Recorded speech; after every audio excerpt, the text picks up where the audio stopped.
नमस्कार दोस्तों।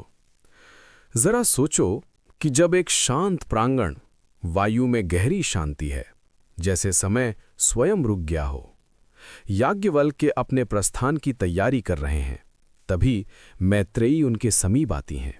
हे महर्षि, मुझे ये बताइए, जब आप इस गृहस्थ जीवन का त्याग कर रहे हैं, तब जो धन, वैभव और समस्त संपत्ति है, उसका क्या होगा? क्या इनसे मुझे अमरत्व प्राप्त हो जाएगा? याज्ञवल्क्य: मैत्रेयी, ये धन, ये संपत्ति ना तो किसी को अमर बना सकती है और ना ही आत्मा के सत्य को प्रकट कर सकती है। ये सब तो केवल साधन है, ना कि अंतिम सत्य। तो फिर हे आचार्य, यदि ये सब अमरत्व नहीं दे सकता, तो अमरत्व किसमें है? क्या जिसे हम प्रेम कहते हैं वही हमें मृत्यु से परे ले जाता है? याज्ञवल्क्य: तुमने बहुत गहरी बात पूछ ली मैत्रेयी। सुनो, जिसे तुम प्रेम समझती हो, यदि वो केवल किसी व्यक्ति से जुड़ा है, तो वो भी समय के साथ बदल जाएगा, और जो बदल जाए वो अमर कैसे हो सकता है? मैत्रेयी: तो क्या प्रेम भी असत्य है? क्या जो हृदय में सबसे पवित्र अनुभव होता है वो भी नश्वर है? याज्ञवल्क्य: नहीं मैत्रेयी, प्रेम असत्य नहीं है, परंतु जिस रूप में तुम उसे पकड़ती हो वो रूप अस्थायी है। सच्चा प्रेम किसी व्यक्ति में नहीं, बल्कि उस चेतना में है जो सब में एक समान है। मैत्रेयी: यदि सब कुछ नश्वर है और केवल चेतना ही सत्य है, तो उस चेतना को कैसे जाना जाए? हे महर्षि, ये प्रश्न अब तुम्हें भीतर ले जाएगा मैत्रेयी, क्योंकि जिसे तुम जानना कहती हो वो बाहर नहीं, भीतर की यात्रा है। पर अभी एक रहस्य शेष है जो मैं तुम्हें अभी नहीं बता सकता, क्योंकि वो शब्दों से परे है। मैत्रेयी: यदि वो शब्दों से परे है, तो फिर हम उसे जानेंगे कैसे आचार्य? मैत्रेयी: जब तुम समाप्त होती हो, तभी वो प्रकट होता है। मैत्रेयी: हे महर्षि, आपने कहा कि जब मैं समाप्त होती हूं तभी वो प्रकट होता है, पर मैं तो स्वयं को ही जानती हूं। मेरा अस्तित्व, मेरी सोच, मेरा प्रेम, क्या ये सब झूठ है? याज्ञवल्क्य: नहीं मैत्रेयी, ये झूठ नहीं है, पर ये अधूरा सत्य है। तुम जिसे मैं कहती हो वो विचारों, स्मृतियों और अनुभवों का एक प्रवाह है, पर वो जो इन सब को जान रहा है वो कौन है? मैत्रेयी: यदि विचार बदलते रहते हैं, स्मृतियां मिट जाती हैं, तो फिर जो देख रहा है वो कौन है? यही तो अमरता का द्वार है मैत्रेयी। जो बदलता है वो जनता और मरता है, पर जो परिवर्तन को देख रहा है वो स्वयं कभी नहीं बदलता। तो क्या वही दृष्टा ही आत्मा है? तुमने बहुत निकट से देखा, पर अभी भी शब्दों में मत उलझो। आत्मा को परिभाषा में नहीं बांधा जा सकता। वो तो अनुभव की वो शांति है जहां प्रश्न भी समाप्त हो जाते हैं। मैत्रेयी: प्रेम भी उसी सत्य का प्रतिबिंब है। जब तक प्रेम मैं और तुम की बीच में है, तब तक वो संबंध है, पर जब मैं और तुम मिट जाते हैं, तब केवल प्रेम रह जाता है। तो क्या अमरता का अर्थ जीवन को लंबा करना नहीं, बल्कि स्वयं को जान लेना है? हाँ, अमरता समय में नहीं है, वो समय के पार है। यदि मैं स्वयं को जान लूं, तो क्या मैं मृत्यु से मुक्त हो जाऊंगी? मृत्यु शरीर की होती है मैत्रेयी, पर जो स्वयं को जान लेता है वो कभी जन्मा ही नहीं होता। मैत्रेयी: हे महर्षि, यदि आत्मा न जन्म लेती है न मरती है, तो फिर ये जन्म और मृत्यु का अनुभव किसे होता है? ये अनुभव उस मन को होता है जो स्वयं को शरीर मान लेता है। मन स्वयं को सीमित कर लेता है और उसी सीमितता को जीवन कहता है, पर सत्य सीमाओं में नहीं रहता। तो क्या पूरा जीवन एक प्रकार का भ्रम है? भ्रम नहीं कहूंगा, इसे अपूर्ण दृष्टि कहो। जैसे अंधकार प्रकाश का विरोधी नहीं, बल्कि प्रकाश का अभाव है, वैसे ही अज्ञान सत्य का विरोधी नहीं, बल्कि उसकी अनदेखी है। पर हे आचार्य, यदि सब कुछ चेतना ही है, तो ये संसार इतना वास्तविक क्यों प्रतीत होता है? क्योंकि देखने वाला स्वयं को भूल गया है। जिस क्षण तुम स्वयं को जान लेते हो, उसी क्षण संसार बदल नहीं जाता, पर देखने का अर्थ बदल जाता है। मैत्रेयी: प्रेम का सबसे गहरा रहस्य यही है। जब तक प्रेम प्राप्ति है, तब तक वो इच्छा है, पर जब प्रेम स्वभाव बन जाता है, तब वो मुक्ति है। तो क्या प्रेम भी आत्मज्ञान का द्वार हो सकता है? हाँ, पर वही प्रेम जो किसी को पाने के लिए नहीं बल्कि सबको एक रूप में देखने के लिए जन्म ले। मैत्रेयी धीरे से, तो हे महर्षि, यदि मैं सबको एक रूप में देख लूं तो क्या मैं आपको भी उसी एकता में देख पाऊंगी? तब मैं और तुम दोनों नहीं रहेंगे, केवल वही रह जाएगा जिसे शब्द भी छू नहीं सकते। हे महर्षि, अब मेरे भीतर प्रश्न कम हो रहे हैं, पर एक अजीब सी शांति बढ़ रही है। क्या यही आत्मज्ञान की शुरुआत है?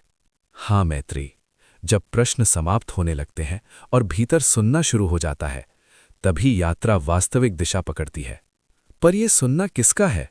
मैं सुन रही हूं या कोई और सुन रहा है मेरे भीतर? यही सबसे सूक्ष्म सत्य है। जिसे तुम मैं सुन रही हूं कहती हो, वो भी एक विचार है, पर उसके पीछे जो शुद्ध जागरूकता है वही वास्तविक श्रोता है। तो क्या मैं वही जागरूकता हूं? याज्ञवल्क्य, तुम होना नहीं हो मैत्रेयी, तुम वो हो जिसमें होना और ना होना दोनों प्रकट होते हैं। जो स्वयं को किसी रूप में नहीं पकड़ता वही सत्य है। मैत्रेयी, हे आचार्य, अब प्रेम का अर्थ भी बदलता हुआ लग रहा है। पहले मैं प्रेम को किसी के प्रति संबंध समझती थी, अब वो सब में एक जैसी उपस्थिति लग रहा है। याज्ञवल्क्य, अब तुम समझने के निकट नहीं बल्कि देखने के निकट हो, और जो देख लिया जाता है वो शब्दों से छोटा हो जाता है। तो क्या अमरत्व अब कहीं दूर नहीं बल्कि इसी क्षण में है? अमरत्व कभी दूर था ही नहीं।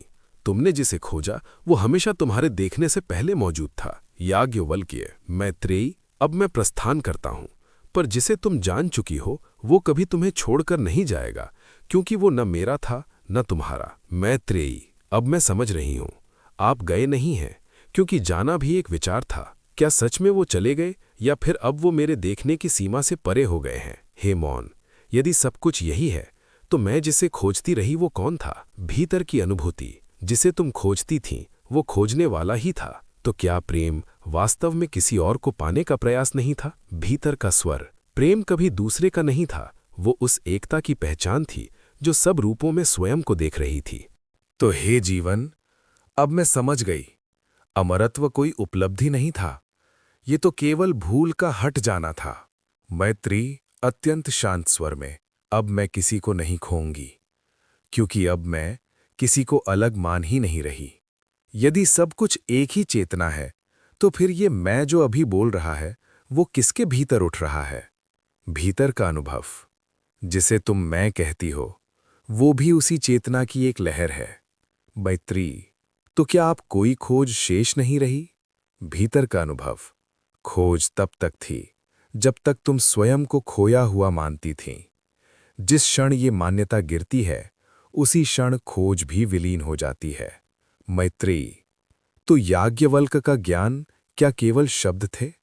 भीतर का अनुभव, शब्द केवल संकेत थे, पर उन्होंने तुम्हें शब्दों से परे पहुंचा दिया।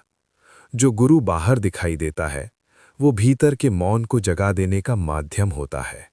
मैत्री अत्यंत शांत, तो अब मैं क्या करूं? भीतर का अनुभव, कुछ भी नहीं, क्योंकि करना उसी को होता है जो स्वयं को अधूरा मानता है। तुम अब पूर्णता को नहीं पा रही, तुम उसे पहचान रही हो जो पहले से था। मैत्री अत्यंत सूक्ष्म अनुभूति में, ये जो शांति है, क्या ये भी कोई अवस्था है? भीतर का अनुभव, ये अवस्था नहीं, ये वो है जहां अवस्थाएं समाप्त हो जाती हैं। मैत्री, तो क्या अब मुझे कुछ भी जानने की आवश्यकता नहीं रही?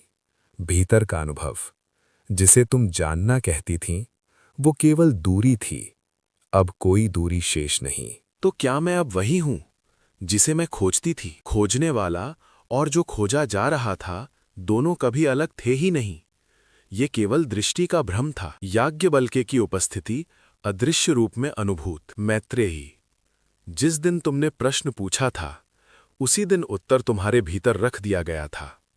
मैं केवल एक द्वार था। तो क्या अब कोई याज्ञवल्क्य नहीं, कोई मैत्रेयी नहीं? मैत्रेयी, क्या तुम अब भी प्रश्न में हो? नहीं, अब प्रश्न नहीं है, अब केवल देखना है। तो क्या अब तुमने अमृतत्व पा लिया? नहीं, अब मैं समझ गई हूं, अमृतत्व कोई पाना नहीं था, वो तो भूल का हट जाना था। तब याद रखो मैत्रेयी, जब भी कोई मैं उठे उसे देखना, क्योंकि वही द्वार है और वही बाधा भी। ये कथा केवल एक संवाद नहीं थी, न याज्ञवल्क्य थे न मैत्रेयी, ये केवल दो रूप थे उस एक चेतना के जो स्वयं को ही जानने निकली थी। अमृतत्व कोई दौर की उपलब्धि नहीं था, वो इसी क्षण की पहचान थी, जहां देखने वाला और जो देखा जा रहा है दोनों एक हो जाते हैं। और प्रेम, वो किसी संबंध का नाम नहीं था, वो मौन था जिसमें मैं और तुम दोनों विलीन हो जाते हैं। यदि इस कथा के बाद भी भीतर कोई प्रश्न बचा है तो उसे उत्तर मत दो,